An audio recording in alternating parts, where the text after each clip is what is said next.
Good evening and welcome to the June 17th General Board meeting of the Oakland Community Health Network.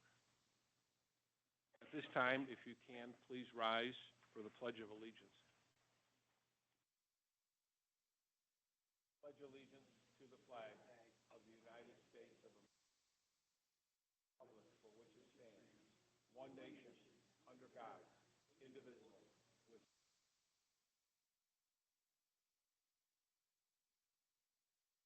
Thank you.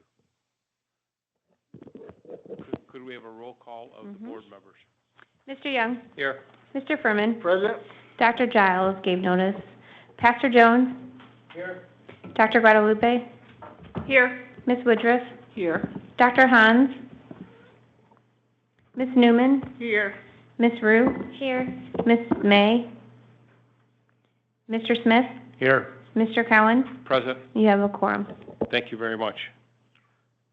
Next is approval of our board meeting agenda, which has been prepared and is before all the members. So moved. Motion? So moved. Support? All those in favor say aye. Aye. All those opposed? The motion carries. At this time, we have an opportunity for public comment. This is our first opportunity. We have a second opportunity at the end of the meeting. We would ask that you please address the board only, not individual members. And also, we limit comments to 3 minutes. We first ask if there's anyone who is online who wishes to address the board. If you are online and wish to speak for public comment, please raise your hand at this time.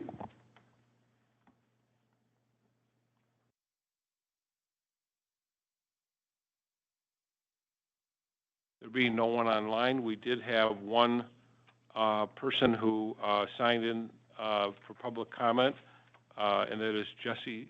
Is it Jesse Smith? Is that correct? Okay. Okay. Yes, you can come up.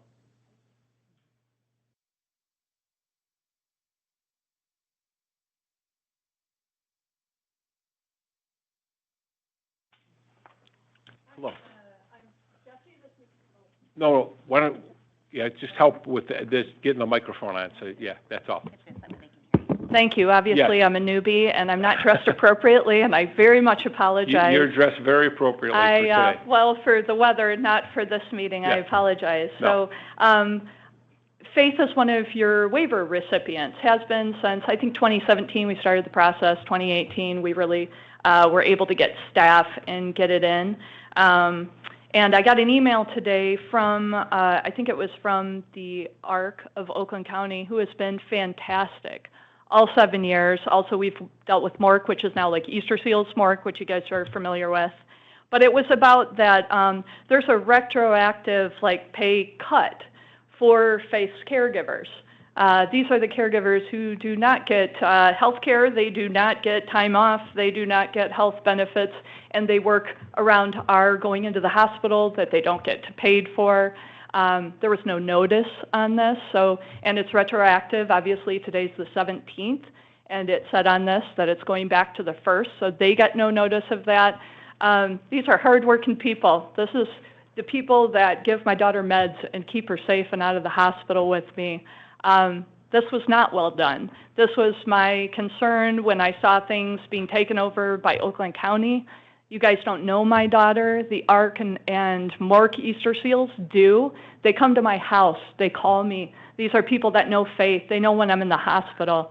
And I feel like there's been this wall that's been put up as Oakland County took this over and is making decisions that affect the very health and life of our children. These are the children. I'm sorry she's not awake to smile at you because she is the nicest person in my family, and when she's awake, she would be smiling. But I kind of felt like this was a predictable outcome because I had heard other people had gotten time shortened for time they were allowed to get caregivers, which is very hard to get them trained. It's very hard if you're in and out of the hospital. I think this is, it's worrisome to me as Oakland County took this over. The other thing I wanted to say was I called into your HR. You have a brilliant man named Mark who's so calm, because I usually tell people I'm not yelling, I'm just Italian. But he is so calm, and so he's the one that let me know you guys have board meetings, because I said, Couldn't I just talk with somebody? Who am I supposed to call? And this is what he had to give me. Self-determination at oaklandchn.org.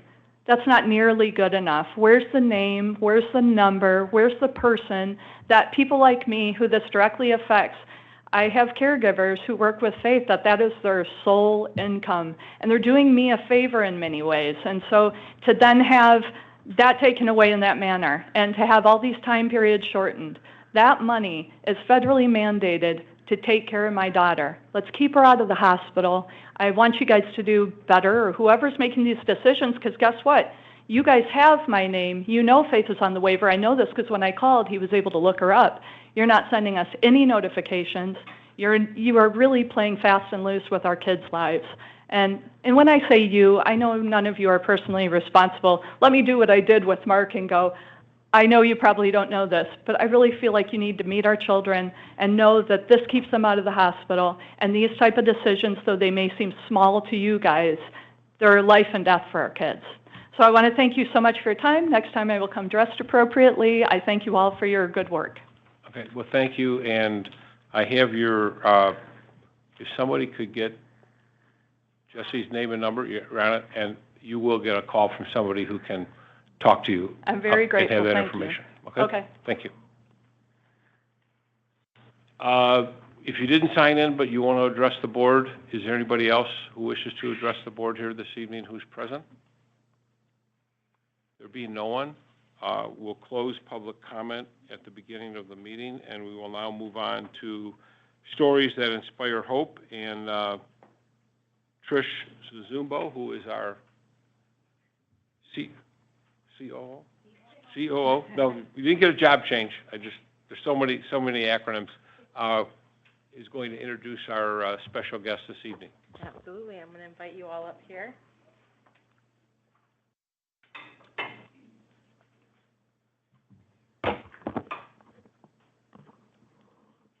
And I'm just going to give them the seats, and I'm going to quickly introduce them and then make my way back. Come on, Chief. Yep. I have 2 seats up here for both of you. So I am really excited to introduce Rob Sevigny today for our Stories That Inspire Hope. He is joined here by Mike Fields from Advanced Teaching Concepts, our Chief Underwood from Waterford PD, and Deputy Chief Sutherland from Waterford PD. So I'm going to turn it over to Mike, and then we're going to kick it off. Hi, I'm Mike Fields. I'm the Director of Advanced Teaching Concepts. We're a service provider in Oakland County. We operate specialized residential homes for people with disabilities. Rob's been living at our Ostrom home for many, many years now. He's a success story, and I'm going to let him do most of the talking. He likes to do that, so let's hear his story.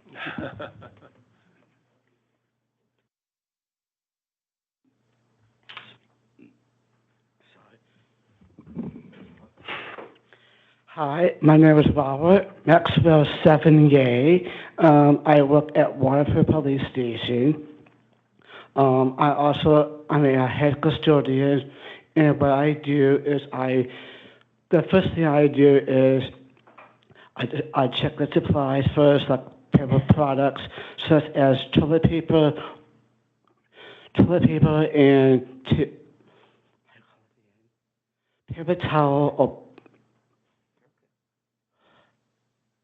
paper towel and toilet paper supplies, dispensers, first thing in the morning, and then I have a list. I have a big paper with a list, and what I do is I'm sorry, I'm kind of nervous right now. Rob, take your time. You're doing a great job. You're fine. You're doing great. Don't be nervous. Okay, my name is Robert Maxwell Sevigny. I work at Waterford Police Department, and what I do is I'm a head custodian. I usually drink coffee once in a while, not a lot, but mostly tea and cocoa. It depends what I drink in the morning. In the morning at home, then I go to work, and I show up as usual, like this. Well, not with my sweater, but and then what I do is I check the supplies first thing in the morning, and then come in. Usually I wait until I get my list, and then usually I get started around between 9:30 and 10. Usually I go to work at 10, but sometimes my bus come early, and I mean by bus, I take Royal Transportation, and it takes me to anywhere. Basically, I used to go bowling for sports. I'm a sports fanatic, and also sorry, off topic. At work, I'm a head custodian. I show up. I make people happy as usual. Fun. I can be serious at times, but mostly I just want to have fun, encourage other men and women, make them feel comfortable around me. I'm an easygoing guy. I do fun. Usually I do fun activities with my second family. I'm sorry, considered as a second family, but I have my own family and also my second or third family. Sorry about that. I still love you. And then I would not be in this position right now. It wasn't for my aunt, my two aunts. This is my Aunt Noah and my Aunt Jenny, and they're both sisters. They're twins. It wasn't for them, I would not be here right now. And also, I had to bless Chief Scott Underwood and Deputy Chief Scott Sullivan. If it wasn't for those two, I would not be in this position, and especially with my aunt and my group home too. And I had nothing to say. Thank you very much. Have a nice day.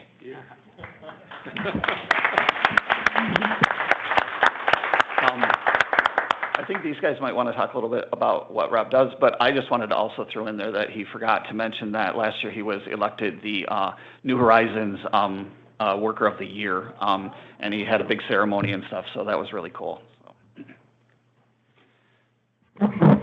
He does have a great sense of humor. Rob's been with us for a while now, and he's part of the family. He is our head custodian. We had another part-time custodian that left us, and so Rob has been left to do it all pretty much. And like he said, he comes in the morning. He's got a list that our executive secretary or administrator presents to him, and he starts on his tasks. And he stays at it, and he works hard. But during the day, every chance we get to have a little bit of fun, we do. I'll see him down the hallway and give him the old, I got my eye on you. And he looks back at me and he goes, I got my eye on you. So he's not afraid to give it back, but he does make people happy. He works hard. He's dedicated to our group, and he's part of it. He's just like one of our police officers or anybody else that works in the building. We couldn't be happier to have him. Yeah, Rob's taken on quite a job. I mean, he's our head custodian. We've got a huge facility. We've got a lot of employees that come and go within the department throughout the day. He's Johnny on the spot. Anything we need him to do, we ask him. He takes care of it just like that. He has got a great sense of humor. One of the things I do with some people is if I just come around the corner, he kind of shock people. Well, we've got this system down that when I want to scare him, I don't go boo, but I touch him on the back of his shoulder, and he'll say, you got me, which is, we do different things like throughout the community, including like our pancake breakfast, the longest breakfast table in September around 9/11. And Rob's been a part of that. He's been a part of when we've gone to the rec center and we've competed against the seniors in shuffleboard. He's come there and he's an excellent shuffleboard player. Like Chief said, he's just part of the family, and we're honored to have him with us. So, thank you. He's also modest about his athletic ability. He's a bowler. Right. He's a volleyball player, right? He's a big sports fan, and he competes in Special Olympics. He does the bowling tournament for charity every year that we get behind, and a lot of the members of our department pledge money and sponsor, and we're always happy to participate in that. So, yep. So we appreciate the opportunity to be here and talk about Rob, because any chance we get to recognize him, we're happy to do that. Like was said earlier, he was the New Horizons Employee of the Year last year, and there was a banquet that they had, and we were happy to be there as well. So congratulations, Rob. Rob is super proud of his job at the police department too, and one of the stories that I love is my staff forgot to call in one day when Rob was staying home, and a patrol car came by the home to make sure he was okay, and he was really excited about that. So they do really care for him, and he really cares for them too, so it's really part of the community. Well, thank you very much. Board members, anybody have any comments? Or, yes, Yvette? How many hours a week are you working, Rob? 10 to 3. 10 in the morning and 3 o'clock in the afternoon. Okay. How many days a week? 4, actually. Very good. Actually, it's Monday, Tuesday, Wednesday, Thursday. All right. Weekends off, huh? Yes. No, Friday and the weekends. Gotcha. I apologize. I was trying to get everybody's names and who you were. I'd like to hear a little bit about our provider, if you don't mind, what your organization is. Sure. Our organization is Advanced Teaching Concepts. My name is Mike Fields. I'm the director and CEO. I started the organization back in 1993. I actually started out working in Oakland County in group homes as a direct care staff in 1985, and worked my way up the chain in a company that the director dissolved the company in 1993, and at that time I applied to take over 2 of the homes that I had been working in for the last many years, and I still have those homes today. So and we have 7 group homes, and we also support a couple of people in their own residence as well. Thank you, and thanks for all you do too. Anybody else? Well, this is such a win-win for everybody involved. It's just amazing. As I mentioned to the chief and deputy chief, I come from a police family, and I know the stress and strain of the job on families, but to have somebody like Rob, who's such a positive influence each and every day, no matter how tough the job is for the men and women you work with, they're going to have somebody greeting them with a smile, and that's important. And Rob, for you, I have always been looking for a man who would tell me his job was to make other people happy, because I want that job. So you might have some competition. No, I'm only kidding. But if everybody, they tell everybody, what's your elevator speech about what you do? And Rob's got it down pat. My job is to make people happy, and that's a wonderful job to have. It sounds like you do it well. Mike, you do obviously a great job in your group. So I'm just so happy for everybody involved and the positive effect you have, and also for the police department to recognize the value that somebody like Rob has to their department, and to also give him an opportunity to shine and do his job, and support him, and also coming out on a Monday night, all of you, that when you get beautiful weather and other things to do, I think speaks for your support of Rob and what he means to your organization, Mike, and to the police department. So on behalf of all of us, we want to thank you. And Rob, we applaud you. You did a great job.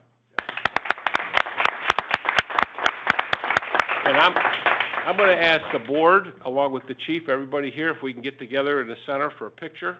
Sure. And then we'll make sure you get a copy of it, so you can show everybody where you were tonight.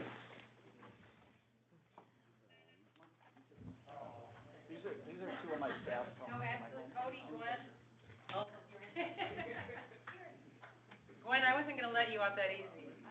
There. Yeah, we'll get everybody here for that. Oh, okay.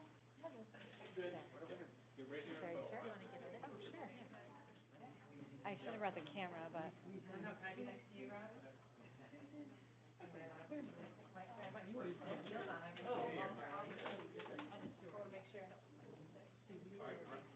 We got room for you.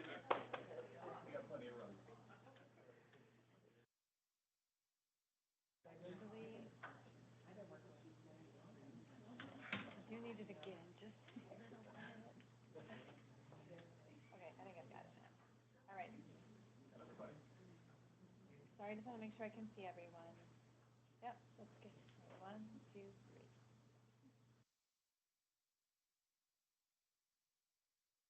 I've taken many, so I think we should have a good one. High five.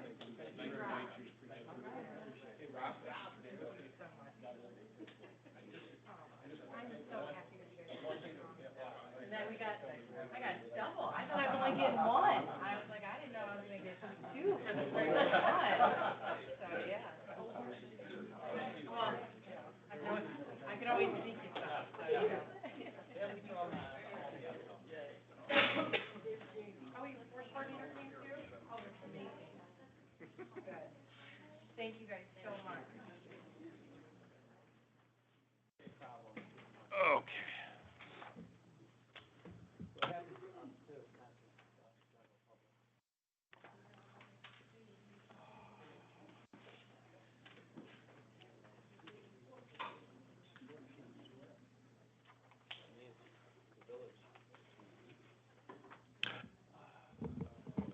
Okay, we'll get back to order here, and the next item on our agenda portion is first my report.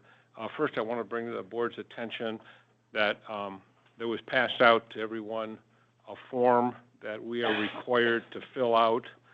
You can fill it out. This is a requirement of the Department of HHS that board members have to fill out. So if you can, oh, she's passing them out now. I apologize. I thought everybody had them. So the questions you have to answer are highlighted in yellow. If you wish, you can fill it out before the end of the meeting or at the end. And we need it? Oh, we need it for the report? Okay, so we kind of got to fill it out. So before you leave, and give it to Sheila if you can. And if you have any questions, she can answer them because she's been doing this for years. For my part, we have been working very hard with respect to analyzing and then preparing a response to the recent proposal by the director of MDHHS to, quite frankly, dismantle the PI-HP system as we know it and has been in existence for over 60 years. This, quite frankly, I've been on this board now, I think, 6 years, and this is the third time. We've had either the legislature or the department try to, in essence, privatize the situation the service situation that we are involved in, and it hasn't worked in other states. It's not going to work here, and we are going to fight for those we serve. We may not be the perfect system, but I'm more than willing to sit down and have a discussion with anyone about improving it, and also to fully fund it, because that's where the root of the problem lies, is that the mental health system in Michigan is not fully funded. So that being said, we'll talk more about that later. We have a proposed resolution for the board to consider, and Francis Carley and our director will speak about that later on. So we'll move on. And at this time, we'll have our April 2025 financial update. Oh, he's on the Zoom? Okay. Richard Carpenter, our CFO. Good evening. Is audio check? Everyone able to hear me in the room okay? We can hear you. Excellent. If we can move into the first slide, we'll look at the revenue projections or trend and actuals through the month of April. Again, a reminder, the blue line is 2024, and the bar charts are the 2025 actuals for October through April. Just one clarification, this does not include CCBHC supplemental payments, and the reason we don't include those is the PIHP, are not at risk for the supplemental portion of CCBHC funds. So I did want to clarify that for the board. As you can see, our revenue is fairly flat, a little bit of a trend down in April. We're keeping our ears to the ground on what that might look like going forward. We had a meeting with the department about some supplemental or rate adjustments for the remainder of the year, and it sounds like they are in planning on doing some sort of a rate adjustment, and we would hopefully start to see that money at the end of June or in July. So we'll be able to come back to the board with more information about what that might look like and how much that might mean for Oakland County. Our next slide for the eligibles within the county. Again, we're comparing the blue line, which is the pre-pandemic eligibility, and the red line, which is last year's eligibility, to the bar chart, which is this year's eligibility. So as you can see, we are around the pre-pandemic level for eligibility, which is significantly lower than what Milliman and MDHHS assumed when they set our rates back in the fall of 2024.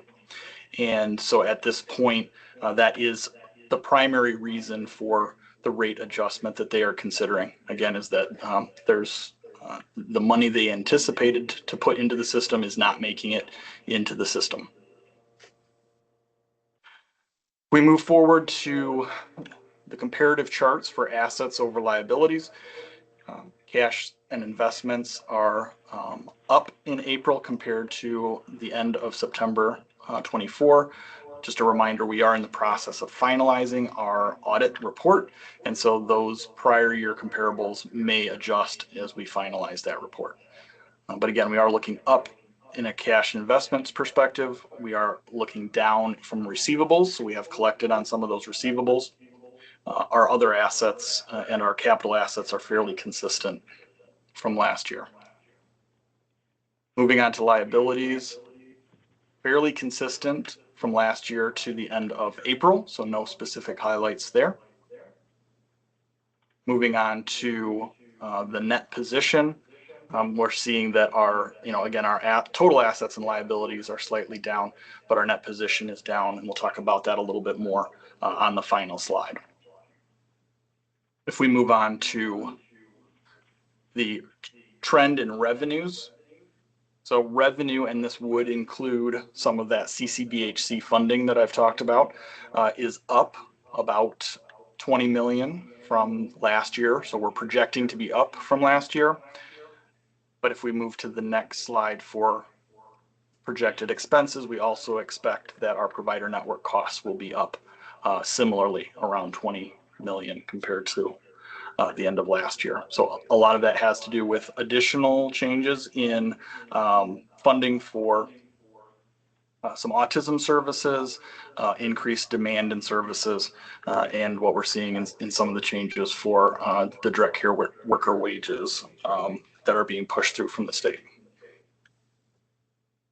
And then finally, if we look at our kind of our net income on the next slide, what we're noticing is that through the month of April, we're looking at about a $2.3 million loss through April. This appears to be significantly better than prior month, but I would caution the board that there is a one-time performance-based incentive payment that we receive in the month of April, and so that will not necessarily trend forward. So that is a one-time performance bonus that we earn in April only. And so as May, June, and so on continues, we expect that that negative number will get larger again before we start seeing it get better. Finally, on the provider contractors, we have a graph that kind of shows payments to providers through the month of April and our top providers within the network. So those are my highlights for the month of April. Any questions or concerns that I can try to address at this time? Any questions for, yes? Yeah, Richard, this is John. Can you clarify the one-time performance? What was the approximate amount of that? It's approximately $3 million, a little less than $3 million. Okay, thank you. Yes. I'm still trying to digest it. I'm sure it's stuff the board has talked before I was on it, but I know DHHS released information on the Wasco settlement and the requirements to comply with it this week. Is that something, I mean, is that going to have a budget impact on us, or what is the implementation plan? And if this is an inappropriate question for right now, I'm fine delaying it, but I am just curious. Yeah, that's a great question. I would say it's too early for us to be able to quantify the impact of that. And we've not received any information from the department on if or how that is going to be funded yet. So it will have a budgetary impact, but we can't quantify it at this time.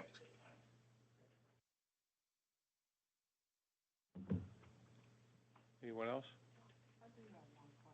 Yes.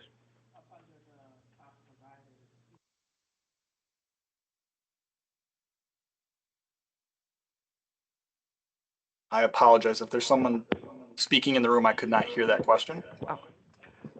Question. Looking at the top 15 providers, Easter Seals Morgue Healthcare is listed in the 5th position as well as the 8th position, and Easter Seals itself is listed as number 2. Just wondering about that 5th and 8th position. What's the difference between those two?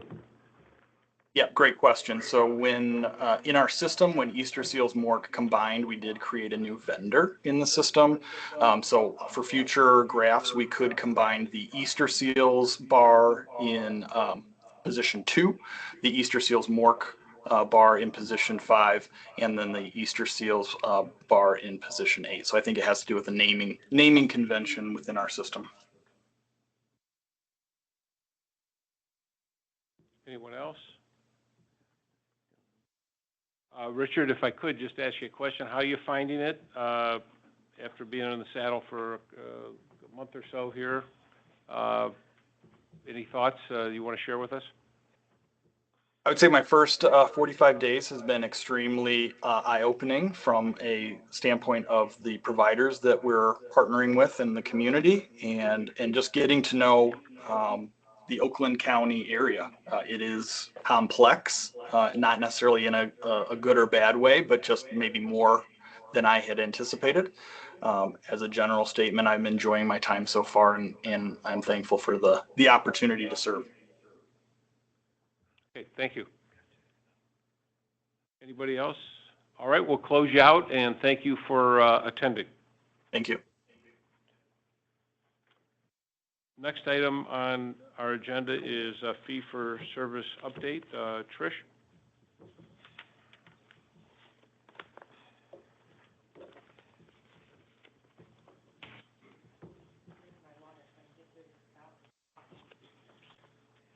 Tail end. All right, good evening. Tricia Zumbo, Chief Operating Officer for OCHN. We are giving a fee-for-service update. This is the same update that we did give at the COW last month, but we just wanted to, again, refresh as we are getting close to that 7/1 launch date. So for some background, we are looking at moving 12 unique service lines over. I will say the change to this slide will be crisis. So at this time, we are not moving crisis to fee-for-service. That is something that we're working with our providers on as we look to navigate this fiscal year and upcoming fiscal years. So that would be the only change to this slide. We have over 1,200 different unique code and modifier combinations. So we are still working through some changes with those rates that were released on April 25th.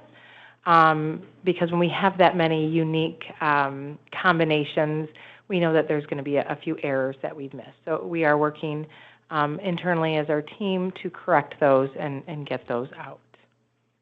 Go to the next slide, please.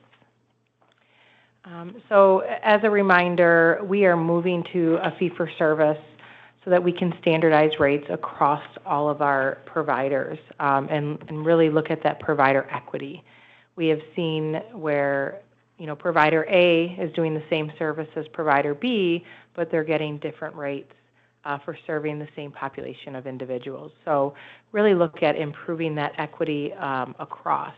It also helps us improve our data capacity and really looking at the true cost of services and how we can use that to improve our efficiency and operations.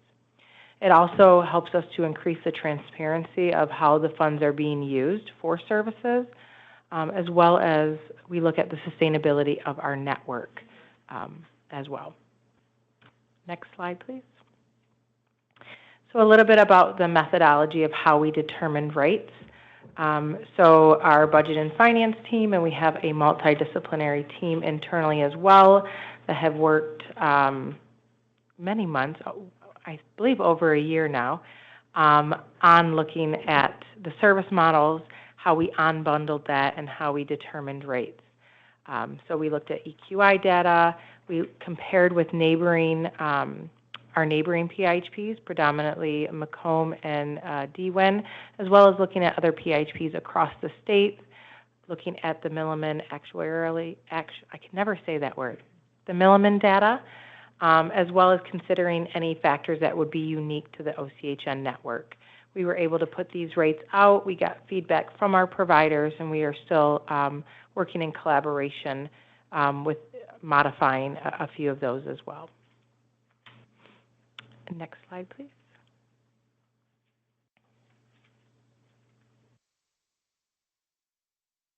So our ongoing communication, we have been meeting it was every other month, but we are meeting monthly with our core provider leadership. So the core providers are moving to fee-for-service on July 1st.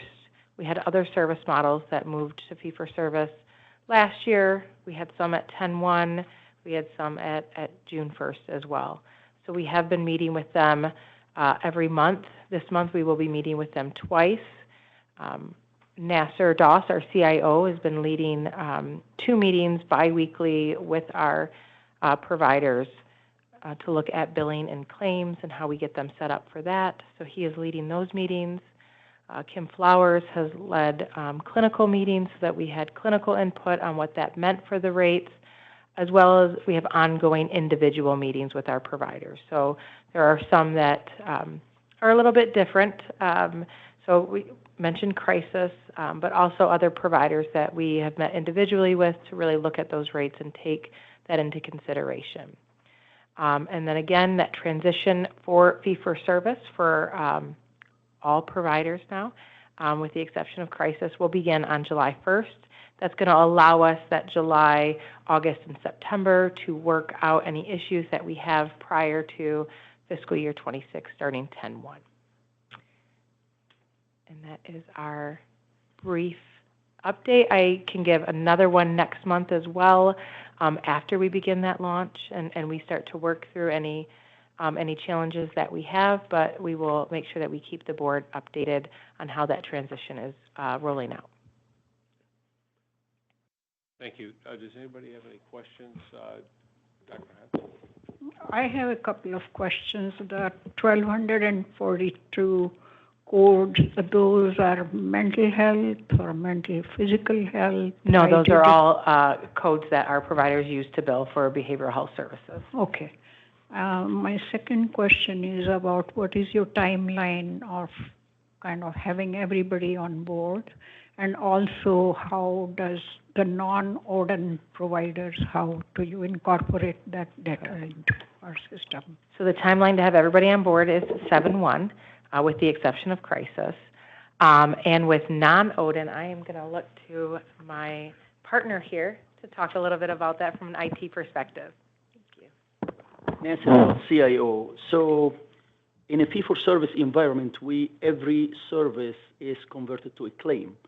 So the providers have one of two options. They can key in the claims directly into ODN, or those who are using ODN as their EMR, they do something called SAL, Service Activity Log, that gets translated to a claim.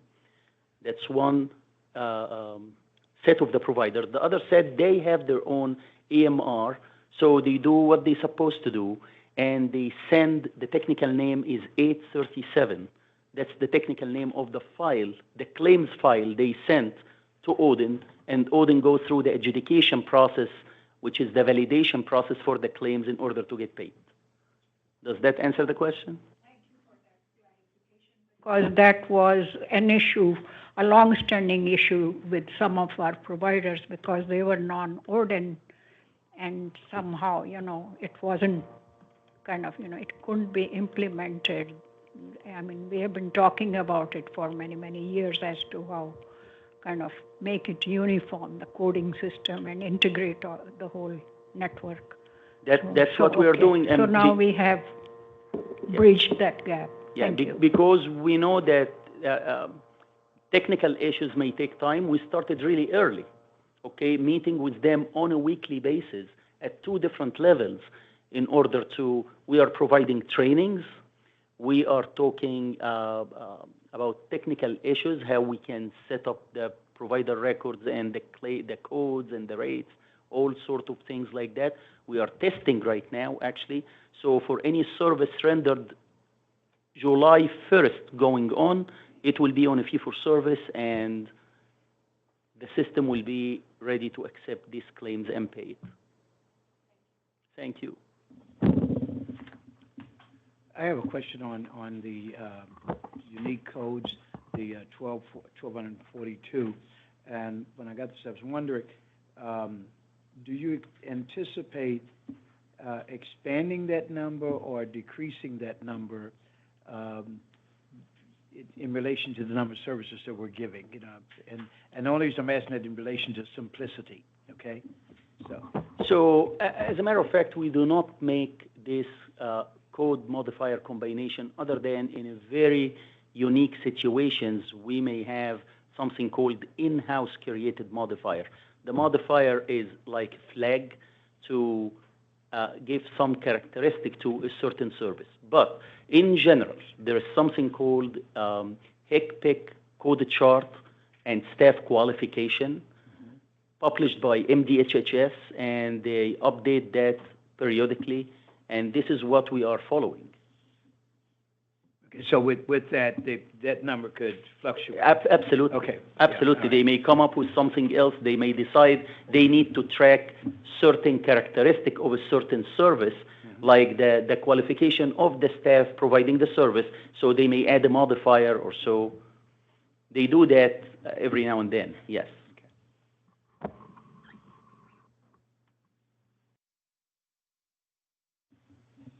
Anyone else?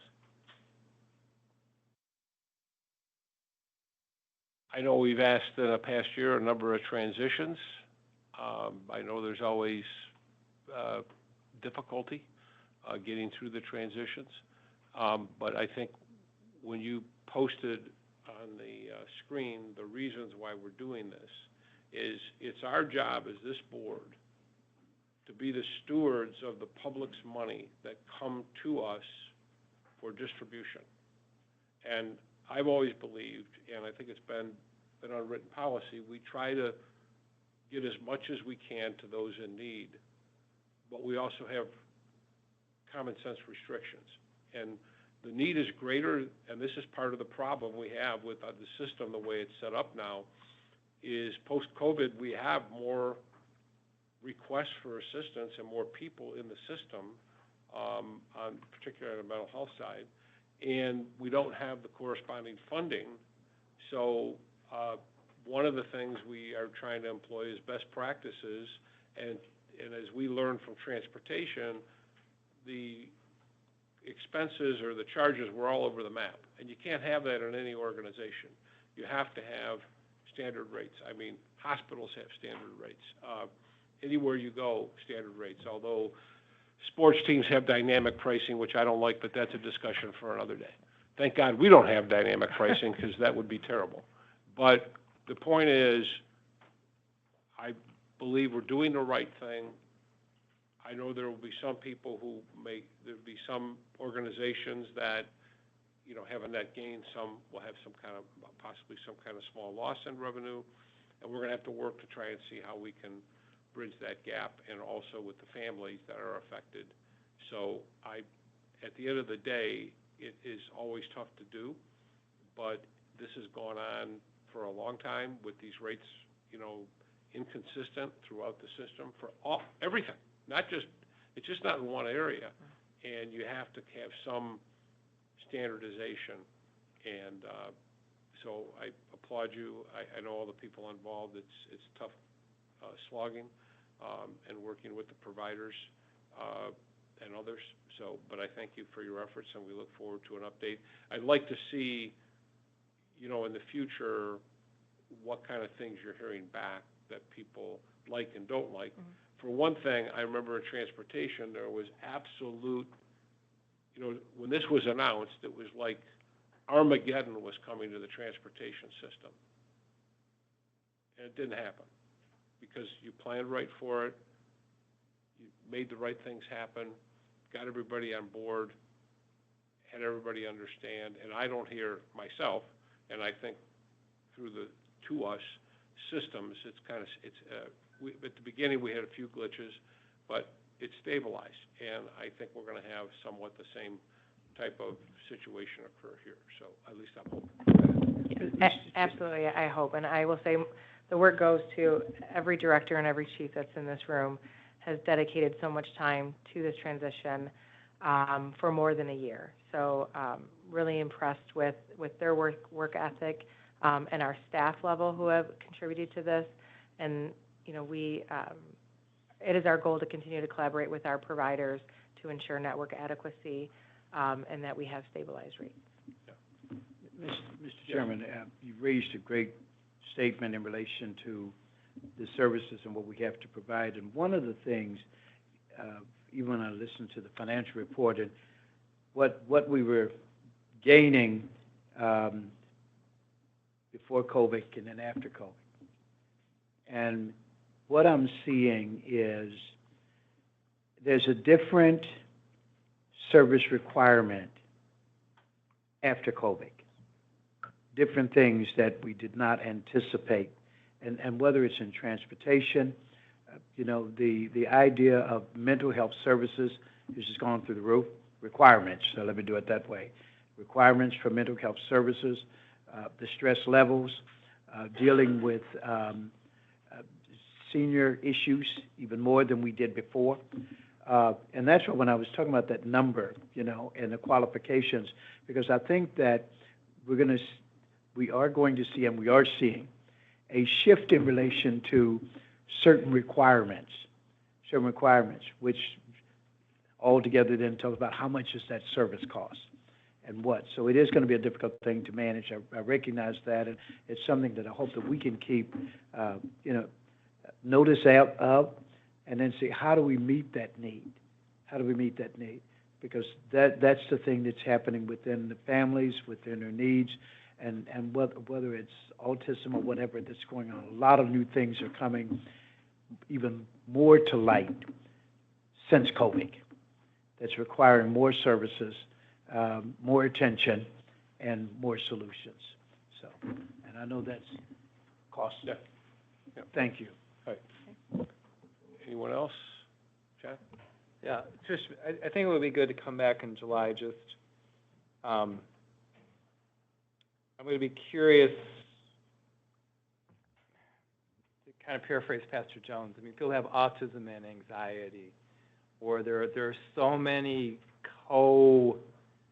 issues out there that, and having started in healthcare, I can remember these days, but, none of this is going to be as neat as we would like.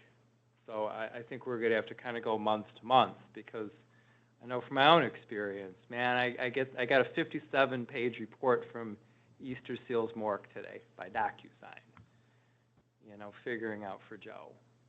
So I think we're going to have to stay with this. It makes sense. But on the other hand, few of these fall into neat buckets. I know we have to, all we have to do is look at Lansing and Washington, and, it reminds me of healthcare 1997, the Omnibus Act that was going to fix everything. 28 years later, we still have issues, and probably even more issues now. So I guess we got to keep this dialogue going, because, like I said, I know from my own life there's no one diagnosis that fits most people. Kind of to your point, maybe we got better coming out of COVID and diagnosing, or maybe we're still in some COVID fog. And we can go in our next presentation around what it looks like, codes, and how you can't Bill, for the codes can't overlap. We can go a little bit more in depth than that, Yeah. but we can also work with Nasser to get some Yeah. data to show what we're seeing with Well, I fee for mean, service. mental health is a spectrum and autism is a spectrum. And what the requirements they're asking you is to put that into, an algebraic formula. And living with it for the past 29 and a half years, I defy somebody in Lansing to show me how that happens in real life. Absolutely. We'll get a clinical counterpart up here. All right. If there's no further questions, we thank you for the update, and Thank you. we want to thank everybody on the team, both those who are here tonight and not, who have been involved in this effort, because it is a Herculean one.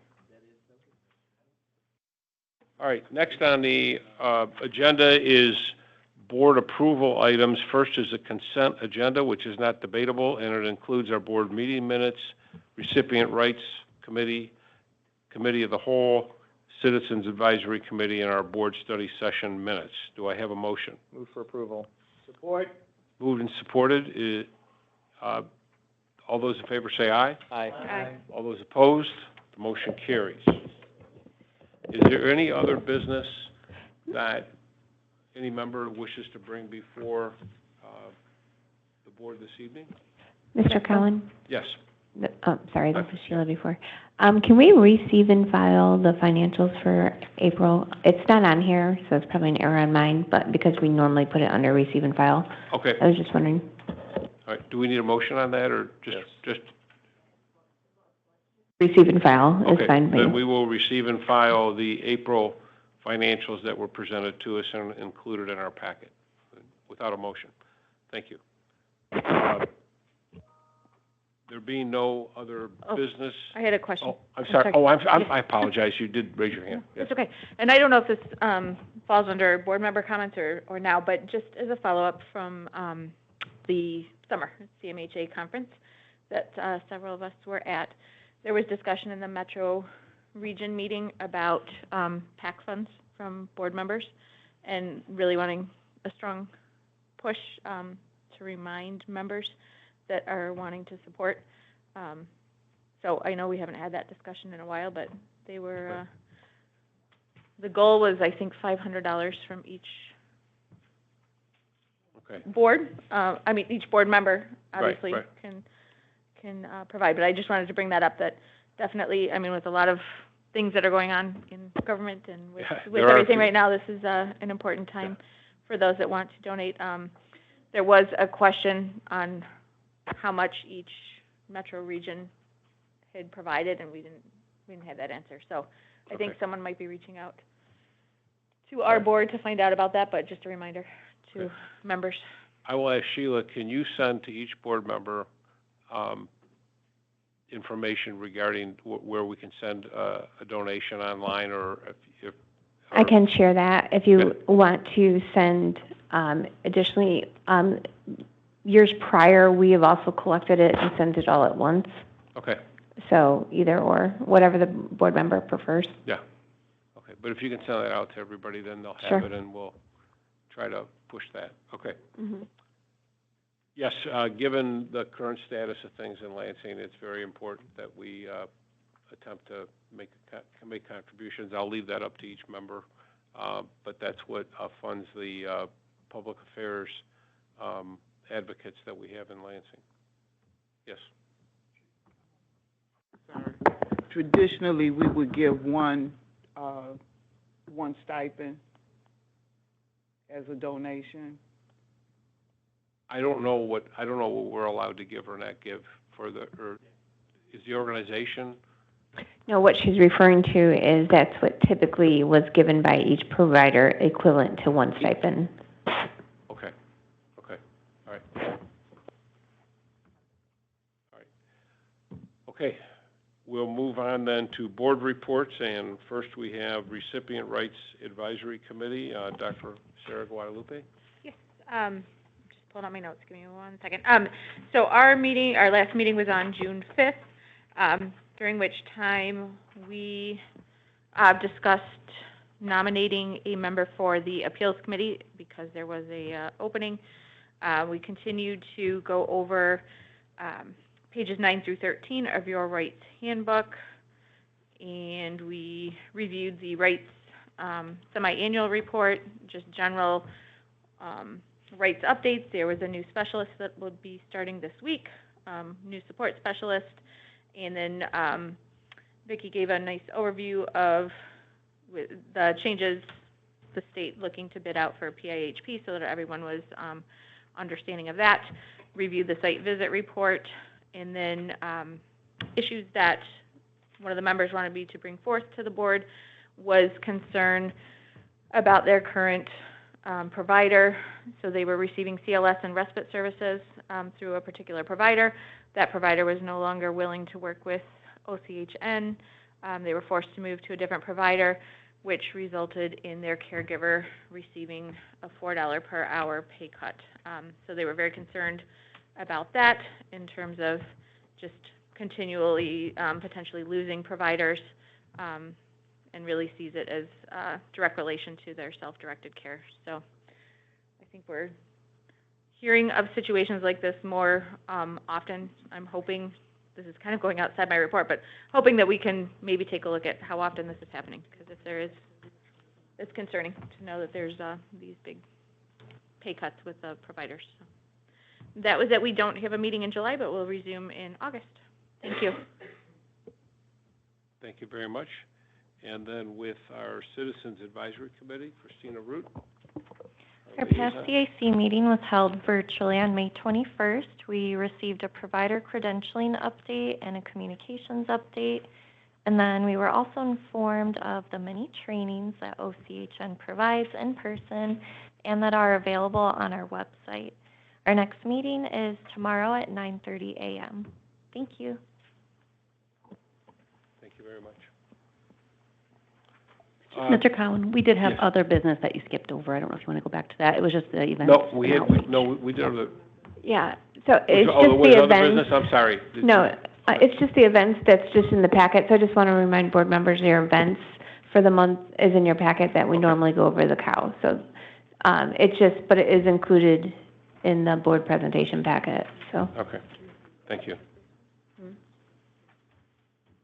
At this time, we'll have a second opportunity for public comment. Do we have anyone who is online? If you are online and wish to speak for public comment, please raise your hand at this time.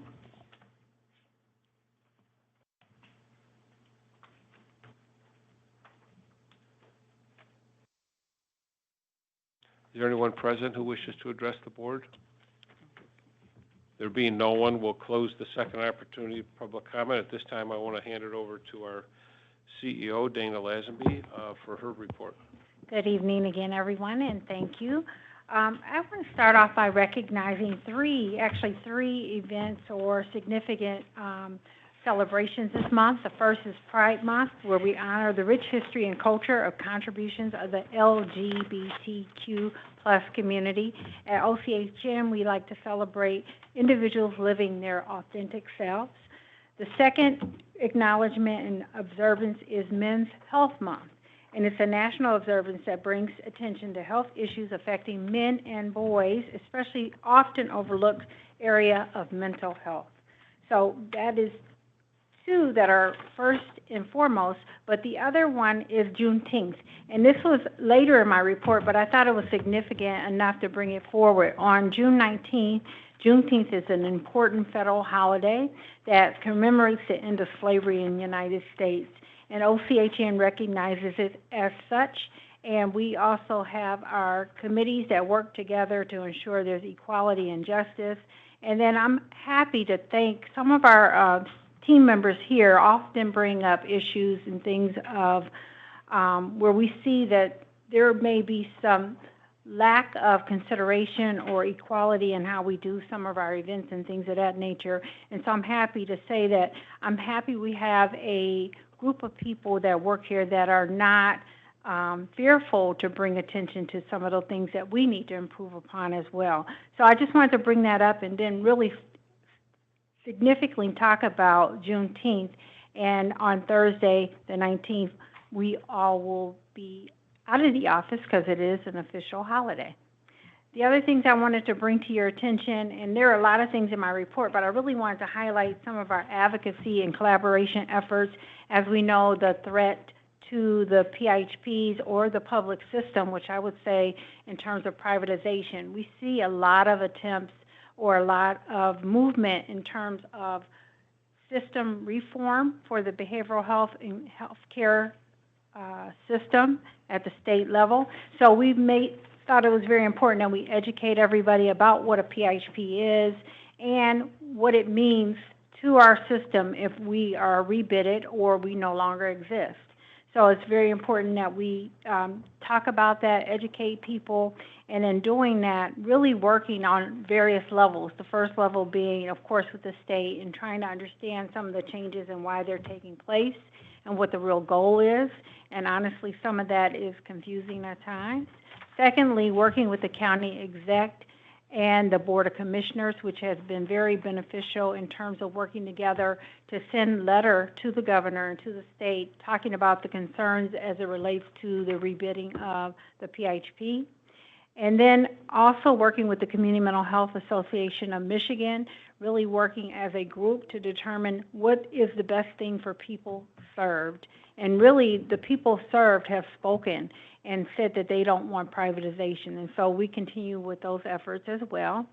And really the big work happens here within our walls and with our team, where we're making changes to ensure that we're ready to manage care and do it better. It's a continuous quality improvement effort, as well as making sure that we are addressing any service gaps.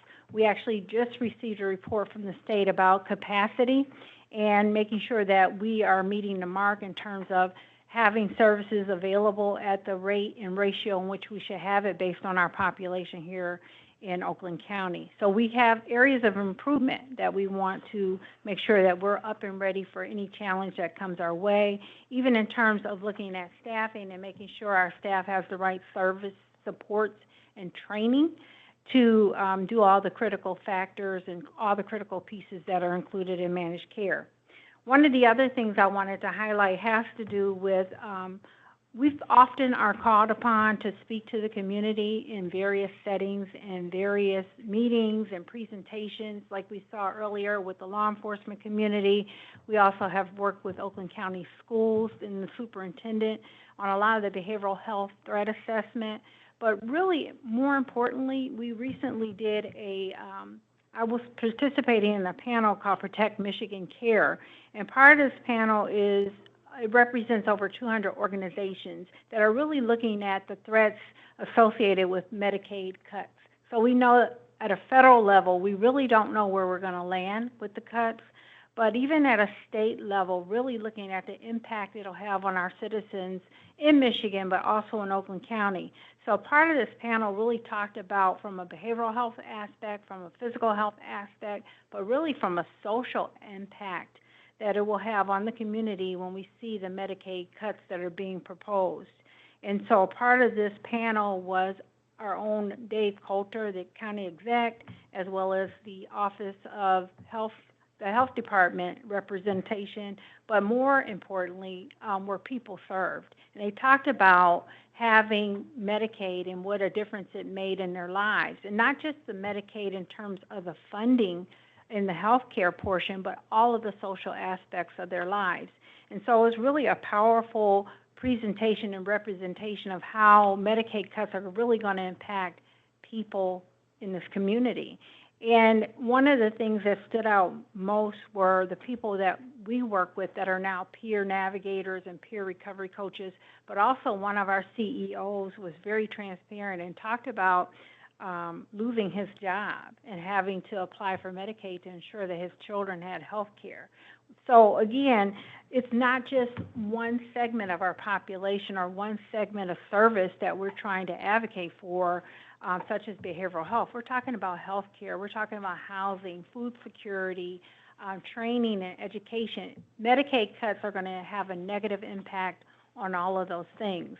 And the other thing that I think about when I think about the services that we've collaborated with this community on, when you think about law enforcement and the work we've done there in terms of diverting people from arrest, when you think about our hospital liaisons that work with our hospitals when people are waiting for a transition for inpatient care or even being supported in the community, those things are at risk.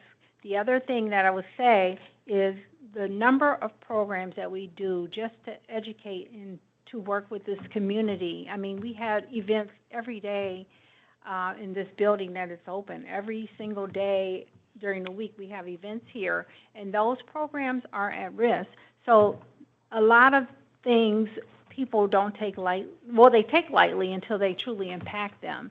But when you think about the number of people who will die because they don't have services and supports because they don't have Medicaid coverage, we never want to turn anybody away, and we won't. But we also don't want to not have people not receive the services and supports that they need. So this is just one of many efforts to advocate for this system, not just for us to remain as a PHP because we know we have the local impact, but also for the community's health overall is at risk when you don't have a properly funded and supported system. So there are other things in this report, and we have plans, strategic initiatives, and things that are happening very quickly because things change almost every day. And we're getting news, and we're trying to share it with our teams internally as well as with the community and this board and keep everybody informed. So if there are questions out there, please don't hesitate to reach out to us. And I just wanted to comment on one other thing, too, about the fee-for-service. And it's not to cut rates or to have cost savings. It really was to make the system manageable and ensure that providers were being paid an equitable rate. And so the other thing about that is that the reason it's working well is because our team is working every single day with our provider community, with the people we serve, and when there's a problem identified, I'm proud to say that members of this team are going out and working with providers or listening to what their concerns are and addressing those things. We may not always agree on the solution, but we're always listening to each other and wanting to address and get the information out and get it corrected. So if there's an error or something that is found, we're not like, oh no, we don't make errors. Yes, we do, and we correct those things, and we want to make sure that communication line is open.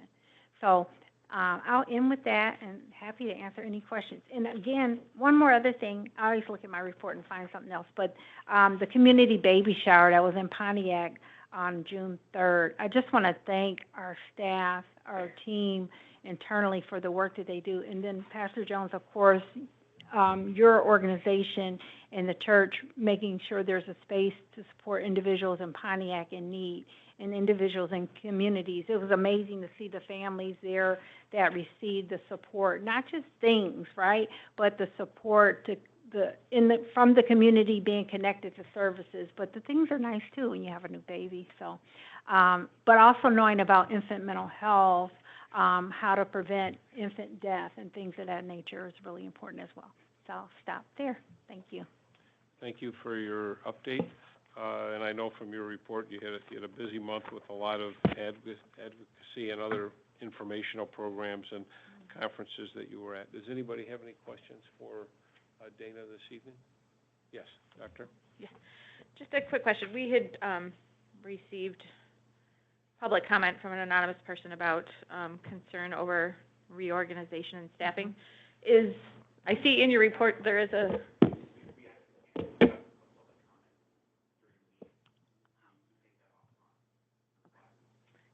Can I ask a different question then? Is the staff update, is that up to date in your report?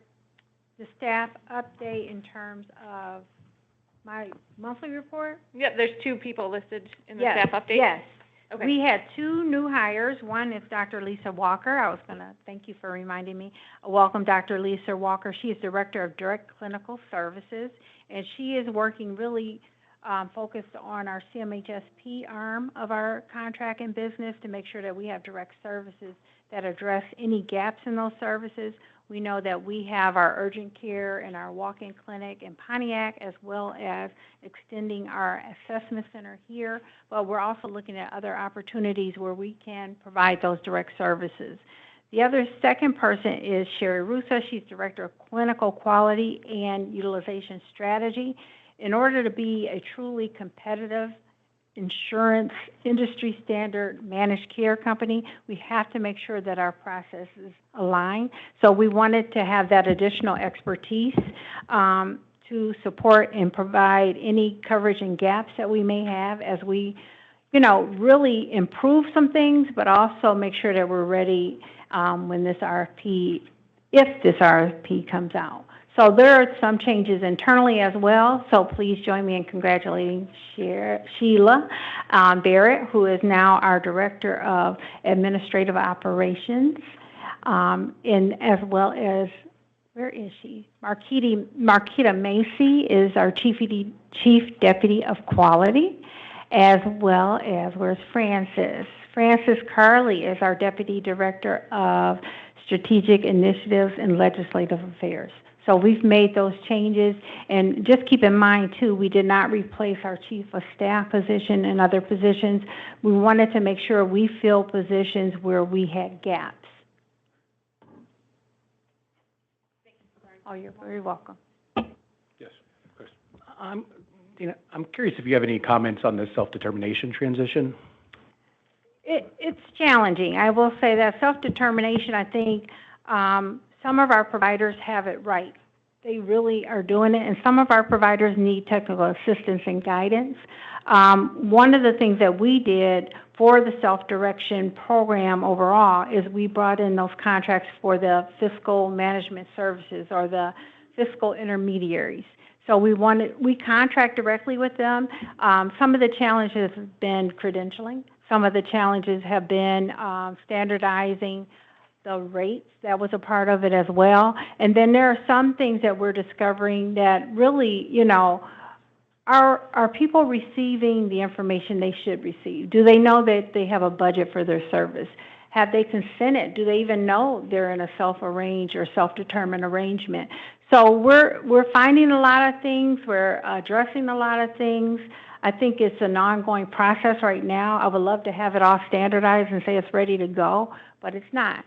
And so that's something that we have, again, a dedicated team that's really looking at these things on a regular basis.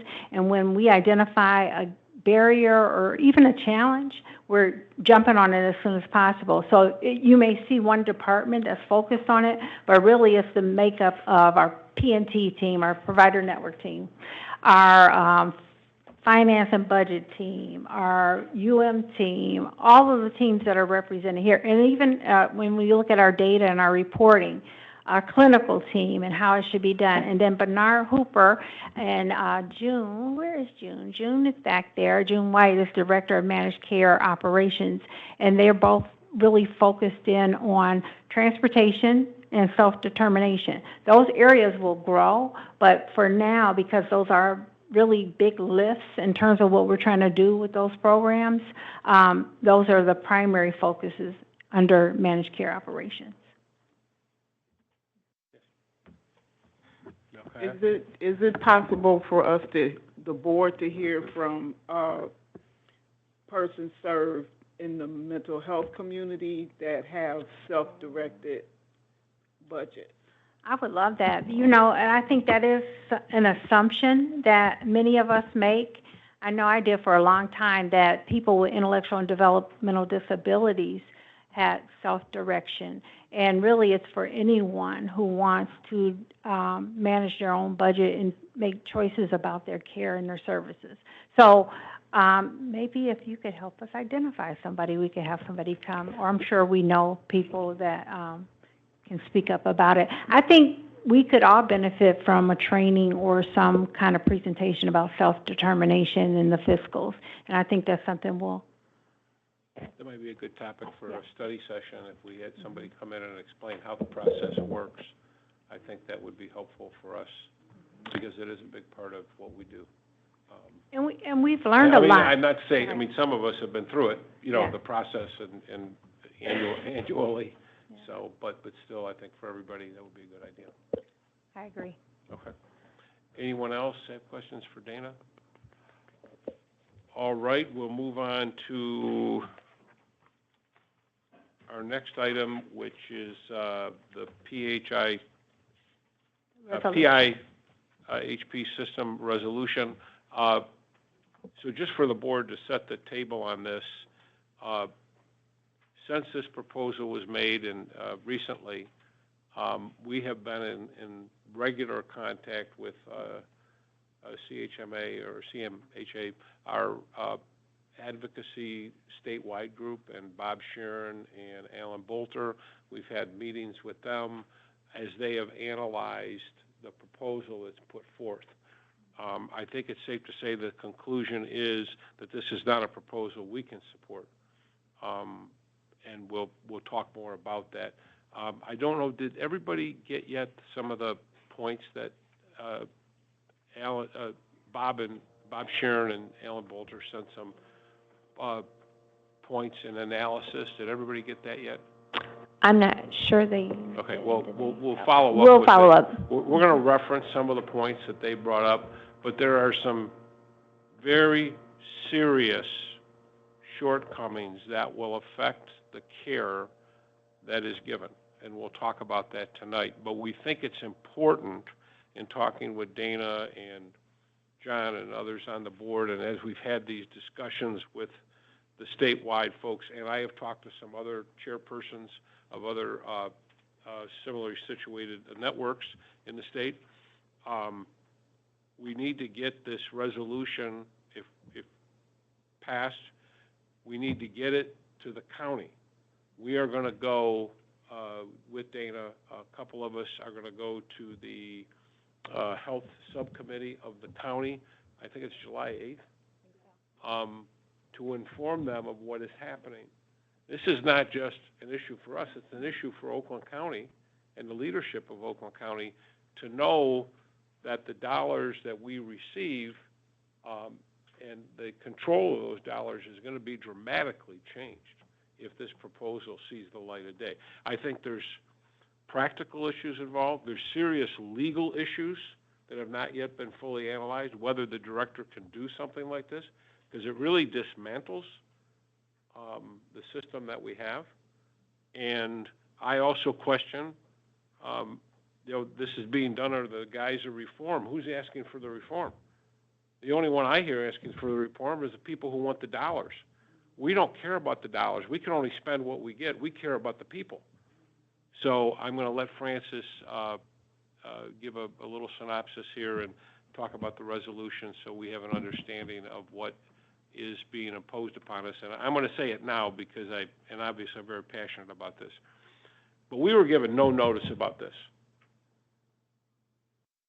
Nothing. This was dropped on all the boards of all the networks around the state, all the providers, without any dialogue. Now, how do you improve a system without any dialogue? I don't understand that. That to me then raises up the specter of what's really going on. So we'll let Francis give her presentation. Thank you very much for being here. Okay. So with that prelude, Great way to set the table. a great way to set the table. Yeah. Well, and as Mr. Cohen said, at the end of May, the Department of Health and Human Services announced plans suddenly to release an RFP for the prepaid inpatient health plans, the PIHPs, throughout the state, which, of course, OCHN is one. And to date, we have very limited information still. It's been several weeks. We don't know when to expect the RFP. It could be July, could be September. So there's, that is one question out of many.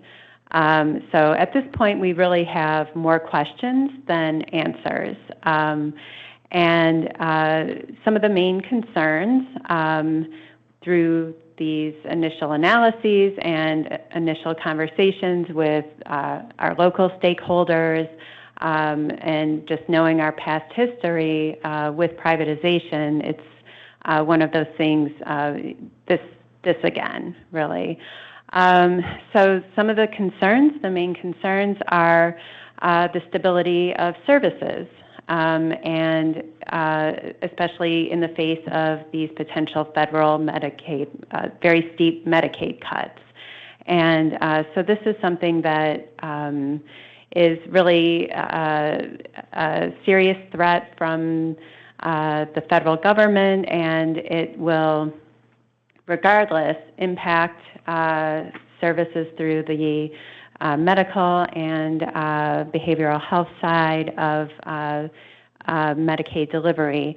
And at this point, we don't know what that could look like in the state. And so rushing ahead with an RFP process that could potentially further destabilize and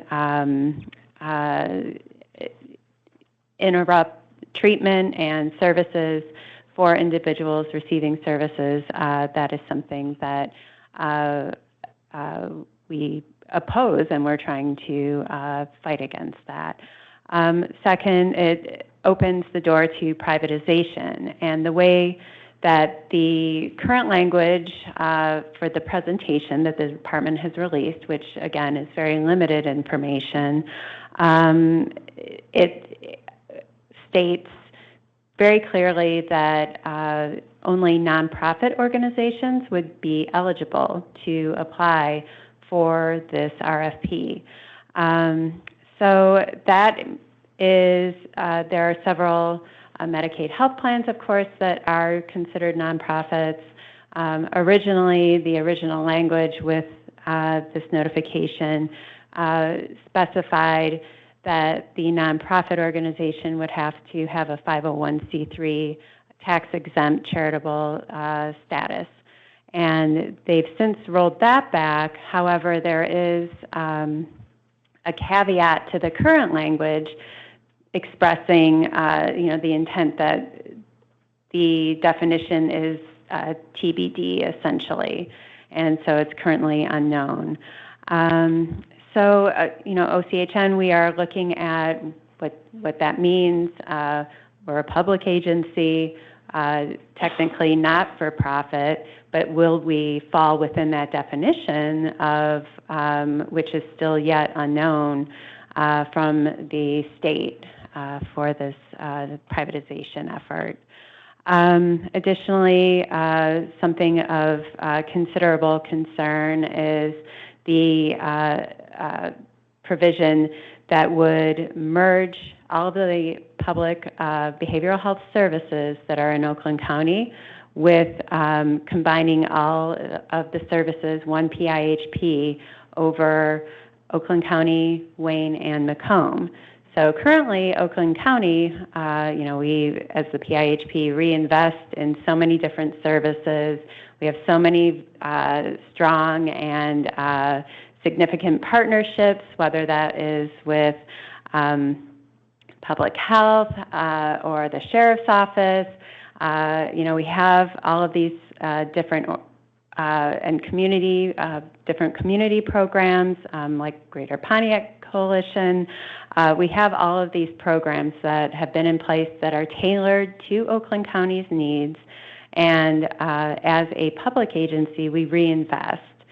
So the concern is, where would Oakland County residents fall in terms of where would the Oakland County residents be when or if all three PIHPs had to merge under one entity? Where would we be within the list of priorities? What would happen to these special tailored programs that our local residents decided that they wanted and that the board decided they needed, and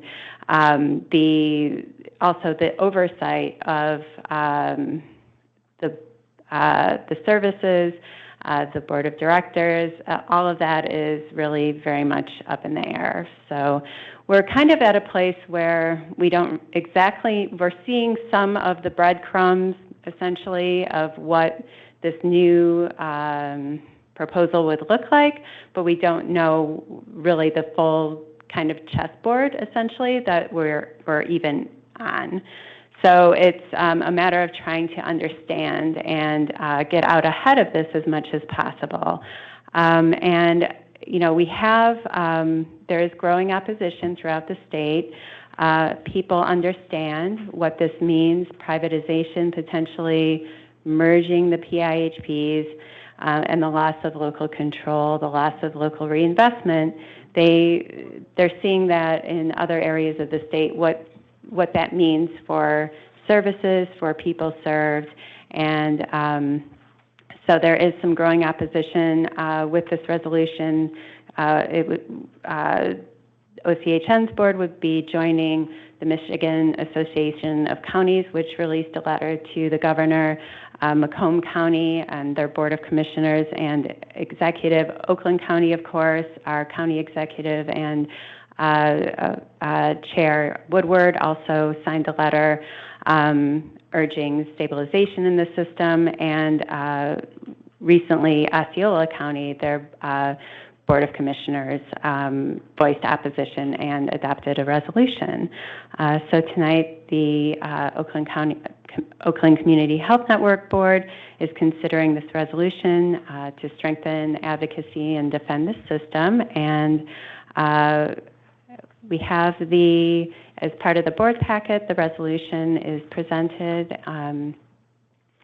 So I can, Mr. Cowan, would you like me to proceed with reading the resolution? No, I don't think you need to read it. We'll pick some things out and highlight them. Okay. Okay. So before you, and I certainly will have the opportunity for people to ask questions, but I want to just read a couple things to supplement. So what we received from our CMHA organization was their analysis. I think there's a couple things the board and the public need to know that's very important. And first of all, I always learned a long time ago, follow the money. The mental health system in Michigan through public funding is approximately, I'm going to give a ballpark, somewhere between $4 and $4.5 billion. Or, I'm sorry. 14.9. Okay, I apologize, 14. I missed a digit. So that was a big difference. So the point is that has always been a very attractive pool of money for those who are in the managed care and private sector to look at. And one of the things, information we received is every state that has went to some form of privatization, they've ended up rescinding it. Now, what I look at is the cost of that to the public and to the families, because every family and many of us here have children who are in the challenged community, and they like stability and the same people and routine. Well, if you're going to have one group and then another group, and then that group decides for whatever reason, I'm not renewing the contract. And that's what happened. At these different states, they signed up for 3 to 5 years, and then when they found out they couldn't make enough money, they didn't renew. So then the state had to go back to the old system or some other form. So you lost 5, 6, 7 years in all this administrative mess that was created. And I only point that out because, and I'm going to lay it on the line here, the governor and the director aren't going to be here after this new system goes into effect. They're planning on this next October. There's an election in November, which we're all hearing about, but the point is, so they're not going to be here. They're going to put this system into effect, and then they're going to be gone. So those of us who are here are going to have to clean up for what I believe is going to be one big mess. And then on the money,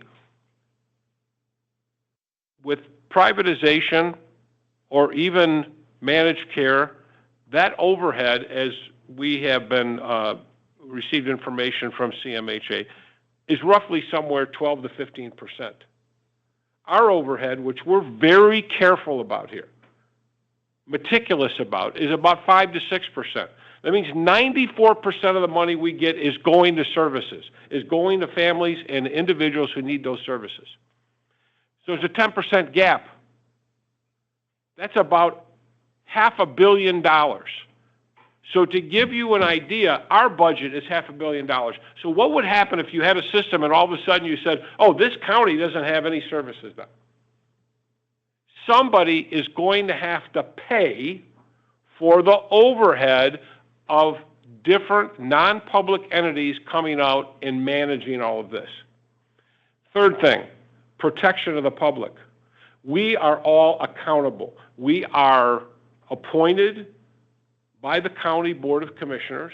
We are subject to the Open Meetings Act. We are subject to the Freedom of Information Act. We do an audit that is made public for everyone to see. It's posted on our website.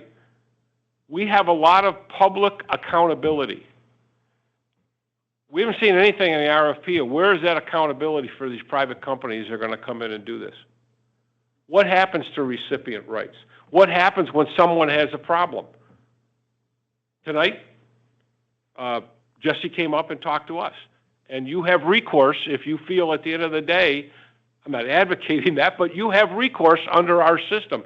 We have no idea what's going to happen with that. And then also, we heard a little bit, you talked about some people we have in quality, and it dawned on me, our quality just isn't about the delivery of the system, it's about the validation and certification of the people who are working with our children and adults who are challenged and who are in need. And that's what Marquita comes up and talks about 3 or 4 times a year with us about that process, and that's a very serious process. My question is, where's that in the RFP? Who's going to do that? Are people just going to be allowed to start up a company and get paid without any validation or certification or checking qualifications of the people who are degreed or not degreed? To make sure the background checks are done on the workers who work in the group homes and other places, and I'm not trying to pick on anybody, that isn't the point. There's a lot of oversight that goes into this job. I didn't know about that when I first started here.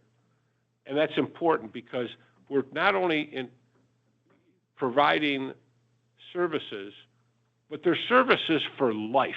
They're life services. In a managed care environment, you're trying to get people off the services. You know, if somebody has a health issue, they recover, they're gone. Here, we're with many people for life. People who are in group homes or people who are self-determination care and things of that nature, people who are recovering from substance abuse, we're with them for life. We're not trying to get them off. We're trying to help them as much as we can. If they ever can be independent, that's fantastic. But we're with them for life. So these are all things that are not addressed in the current form of the RFP, which already there's been tinkering with, which tells me that not everybody got the memo outside of the public networks, because we didn't get a memo at all. We just got, here's the proposal. And quite frankly, I'm a little bit affronted by that. Not necessarily me, but for the people that work in our organization, for all the providers and others.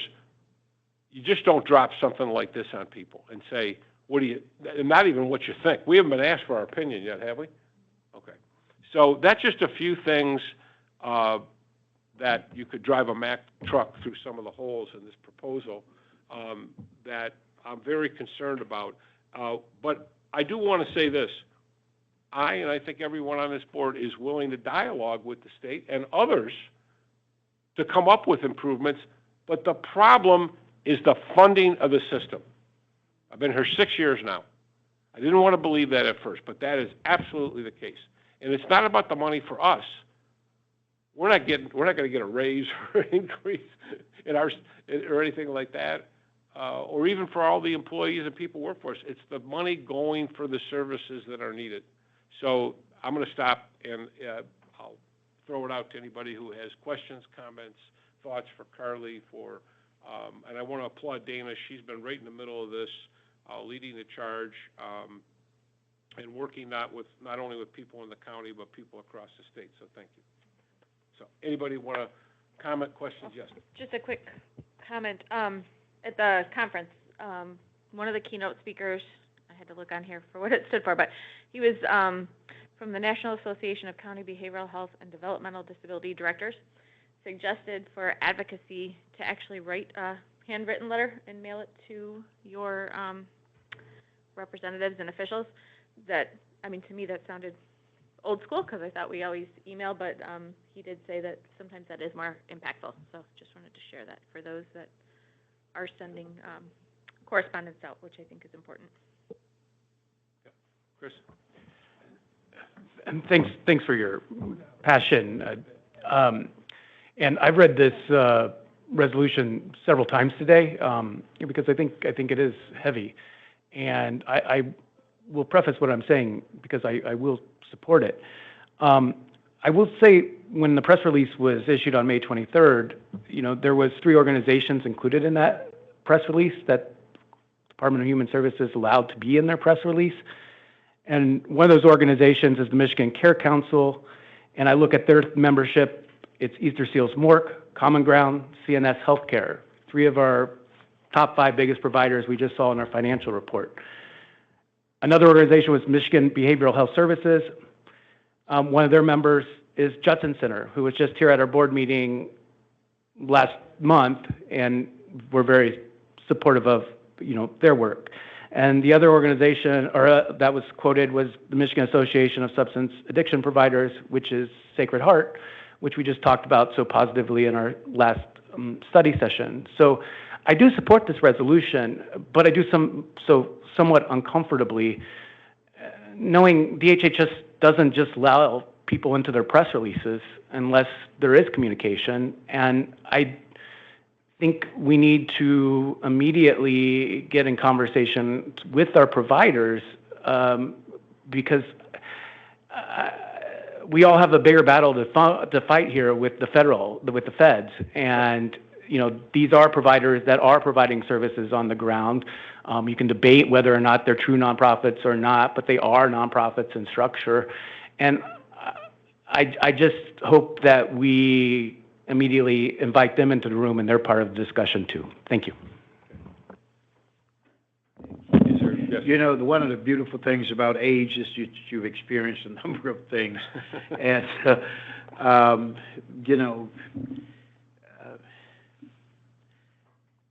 I remember when Judson Center was struggling. I remember they had a problem before. Common Ground. I remember that. And the idea of turning something over to them is like saying, okay, I'm going to support every new maintenance shop that opens up, not knowing how long they're going to be there or if the guarantee is going to last. They can give you a 50-year, a lifetime guarantee, but go out of business in 2. And so that guarantee means nothing.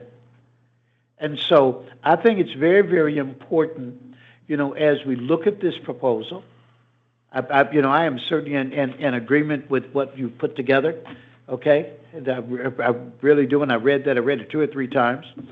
But I think it's very, very important that we speak up on the historical nature, the activities that some of these groups have had in the past, okay? Because, again, I remember when they weren't stable, and I know they're not stable today. So, I don't know how we go about it, but certainly I think we need to understand that they do not have the same purpose and goal in mind that this group has. Thank you.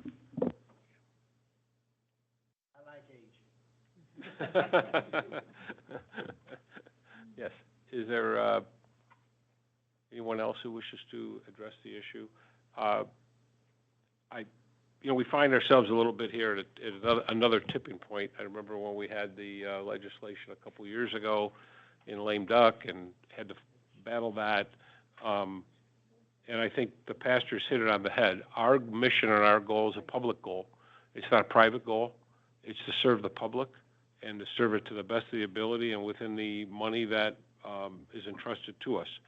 And this is a radical departure.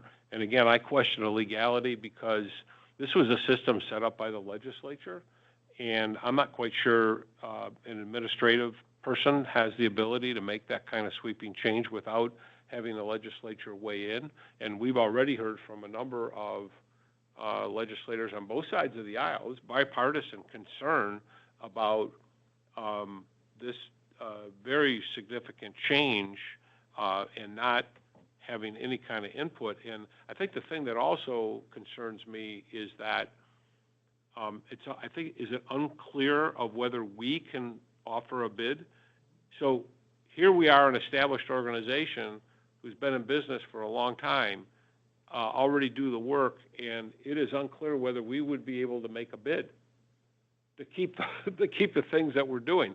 And that sounds a little strange to me. Why would you cut out the very groups that, and who are they going to find? You know, you remember each county here has their own system because of the population. But, you know, I've had a chance to talk to the chairman for the UP, for the network. They cover the whole UP. Who's going to take care of that? You know, that's one of the people who put the system together, for better or worse. And again, we're not perfect. We don't claim to be. We need to, everybody, I think the director needs to take a very deep breath. And as you, Chris, have talked about collaboration, and we will talk, we need some collaboration from the state, from the administration. We haven't had it. We were just told, here it is. And there was no talk about it. And you'll notice, while they did add some groups there, I didn't see any advocacy groups that were in that press release. You know, and that's very important, because at the end of the day, we have the voice for those who can't speak for themselves, along with their families, that voice of their families, and those who support them. So I think this is a very serious, I think, situation, and I would urge your support of this resolution. So if there's no other discussion, we need a motion on the resolution. So moved. Second. It's support. And then we'll post this on our website also, and also it's going to go to all the county officials, county commissioners. Could we have a roll call vote, please? Mr. Young? Yes. Mr. Furman? Yes. Pastor Jones? Yes. Dr. Guadalupe? Yes. Ms. Woodruff? Yes. Dr. Hans? Yes. Ms. Newman? Yes. Ms. Root? Yes. Mr. Smith? Yes. Mr. Cowan? Yes. Motion carries. Thank you. Are there any board member comments this evening? Mr. Furman, we'll start with you. This was a very engaging conversation about the changes that are potentially afoot regarding our system, and I just appreciate the discussion as well as all the time and energy that was put into the presentations tonight and putting those together, so thank you very much. Dr. Guadalupe? I just wanted to give a quick shout out to Sherry, Nasser, and Jen, who have been a huge support with some tech issues I've been having. So thank you for getting me back on track. John left. We were having issues in our committee, our RFP committee. So thank you for those three for helping me through. Have a good night.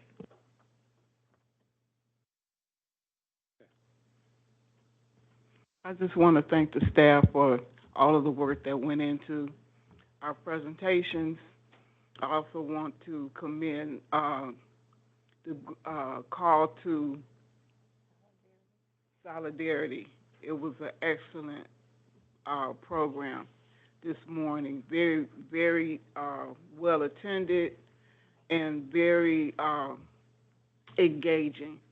And you got a chance to go around to the different tables and talk to other organizations that you might not know what they were doing.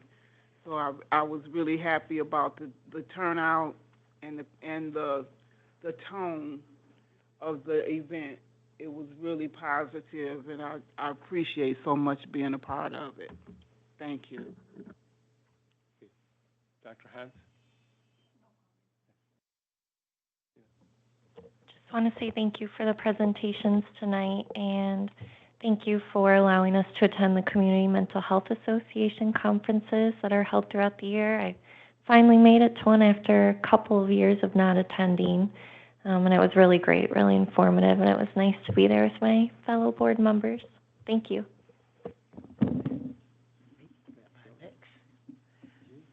Well, let me thank you for the presentation. I thought that was just excellent today.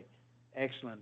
The Waterford Police Department and all of that. I tell you what, I was so impressed with the fact that they cared enough to work with the young man, and that's so important. Number two, and thank my partner. Thank you very much, Micaiah. But I want to throw out a special accolade to Caitlin for working with us on the solidarity. You know, we started that 3 years ago, and it continues to grow, and it's continued to have other organizations and groups talk about what they're doing and how do we connect with them, the connectivity. So, I tell you what, I'm just totally ecstatic about the work that she's done and the success of the program. Today was a great example of it. Over 135 people, organization right here in this room.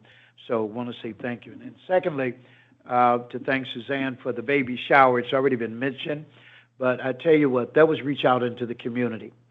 Reach out in the community, and certainly thank our corporate sponsors and persons who supported that, DTE and others. Many sororities helped us out with that. And those persons there, the new mothers, young mothers, existing mothers, to be able to get the information, they walked away empowered, engaged, and informed. And so I just want to say thank you for that. I recognize that there's a lot of challenges, with this proposal that's before us, and I get to see all of a sudden everybody is a mental health authority. Everybody. You keep getting it. I'm opening up a mental health shop and what have you. And so we got to be real careful. We have to be real careful of that, because the work that you guys do, this organization does, it's too great to be lost. Too great to be lost by letting a group of persons come in that's only there for a few dollars and cents, that do not have the longevity or the expectation that they're going to be in business that long.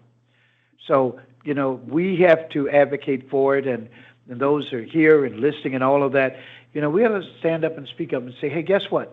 We want to do what's right for the people, what's right for the persons who need long-term assistance, lifelong assistance. We can't let this thing go down the drain by someone who has a 30, 60, 90-day plan that's not going to be in existence at the 120-day mark. Thank you. Mr. Young? Two quick comments. First, Trish, thanks for the presentation. Look forward to the future updates.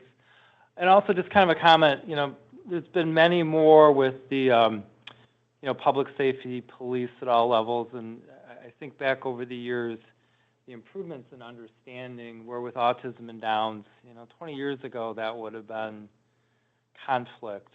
And now in so many different areas, that is, collaboration, and I think to the benefit of to everyone. So, and I know folks around this table have had a lot to do with that directly. So that's, that's a pretty big victory that, we shouldn't take for granted.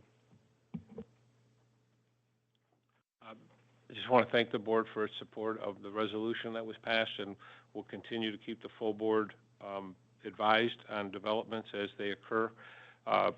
And that's all I have to say, because I've exceeded all my time limits tonight. And I appreciate your indulgence and your patience. Are we going to move to another room?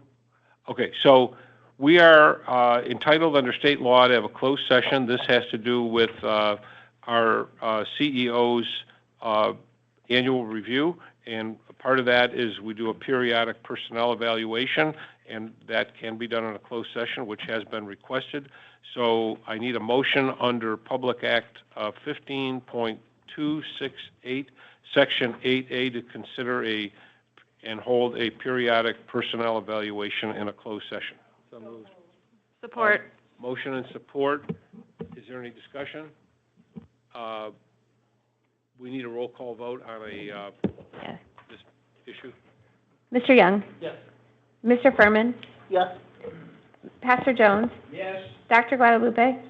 Yes. Ms. Woodruff? Dr. Hahn? Ms. Newman? Ms. Root? Yes. Mr. Smith? Mr. Cowan? Yes. Motion carries. Okay, let's see if we can all get over there, a little break about 10, about 8, maybe start at 8 o'clock. And also for the public, after we're done with that closed session, we have no further business on our agenda. We are going to promptly adjourn after we come out of that.